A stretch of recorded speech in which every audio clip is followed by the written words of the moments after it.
Module 1, Lesson 6, Pecos Bill. The greatest cowboy that ever lived was the one they called Pecos Bill. Bill was born in East Texas and might have lived there forever, but one day his pa came running out of the house shouting to his ma, "Pack up everything we got, Ma. There's a neighbor moved in near 50 miles away, and it's getting too crowded round here." So Bill's folks loaded a covered wagon with everything they owned and headed west. It was a long, hard journey. The children were packed in the back of the wagon, all 18 of them. They fussed and hollered and fought as the wagon bounced along. The children were so loud that Bill's ma said you couldn't hear the thunder over the noise. One day the wagon hit a rock and little Bill fell right out. With all the fussing and fighting, nobody noticed. The wagon just kept on going. So little Bill found himself sitting in the dirt along the banks of the Pecos River. And that's how he came to be named Pecos Bill. But that was later. Little Bill was not your average baby. He didn't cry. He just crawled along on the dusty plain, keeping his eyes peeled for whatever came along. And the first thing to come along was a coyote. When the coyote saw this dirty, naked little creature crawling around in all fours, she thought he was a cute little animal, even if his ears were mighty small. Little Bill reached up and patted the coyote's head and said, "Nice doggy." The doggy, coyote, liked Little Bill. She took him home and raised him with her pups. The coyotes taught Bill to roam the prairies and howl at the moon. They taught him the secrets of hunting, how to leap like an antelope and to run like the wind. They taught him how to chase lizards and lie so still that he was almost invisible. Years went by, 18 of them to be exact, and Bill grew up strong and healthy. One day he was out hunting along the Pecos River when he saw a most unusual sight. It seemed to be a big animal with 4 legs. Or was it 6 legs? And why did it have one head in front and the other on top? Well, it turned out to be a horse with a man riding it, something Bill had never seen before. Bill scurried around the horse a few times. Then he slowly crept forward and took a whiff of the man's boot. "Boy," said the man, "what are you doing scampering around down there in your birthday suit?" "Sniffin'," said Bill. "I'm a coyote." "No, you ain't," said the man. "You're a man like me." "No!" howled Bill. "Coyote!" "What makes you think you're a coyote?" said the man. "I have fleas," said Bill.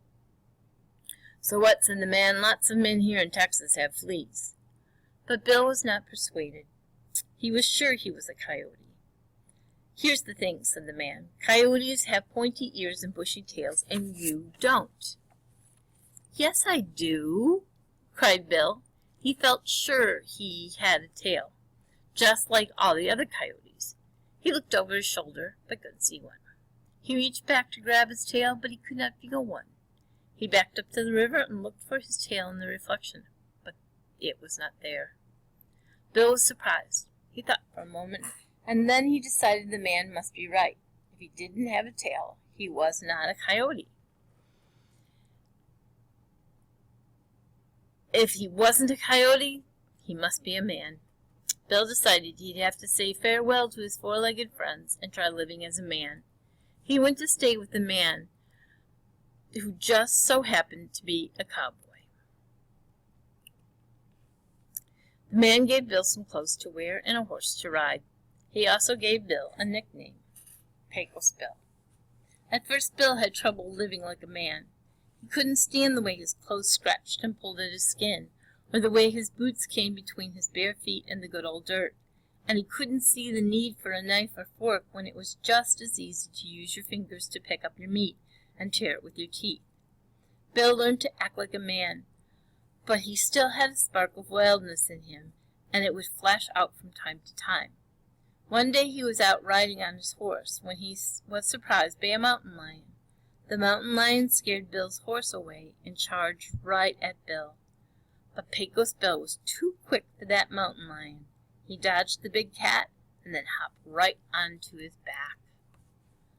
The mountain lion was not happy. No, sir. he bucked and snarled. He tried to twist around and bite Bill. Bill held to the lion's neck with one hand, and with his other hand he waved his cowboy hat in the air and shouted, "Yahoo!" The mountain lion did everything he could to shake Bill off, but it was no use. Finally he gave in and let Bill ride him, and then Bill put a saddle on the lion and rode him like a horse. Bill had tamed the mountain lion. Another day, Pecos Bill was attacked by a giant rattlesnake. This particular rattlesnake was a mean old fellow who thought he was the king of the whole desert. He struck at Bill's heel, but Pecos Bill was too quick for that rattlesnake. Pecos Bill grabbed the rattler by his neck and squeezed him hard. The snake wriggled and writhed in Bill's grip. "Say uncle if you've had enough," said Bill. "Uncle," said the snake, gurgling out the sound as best he could. Bill relaxed his grip a bit and asked the rattler, "Who's the boss around here?"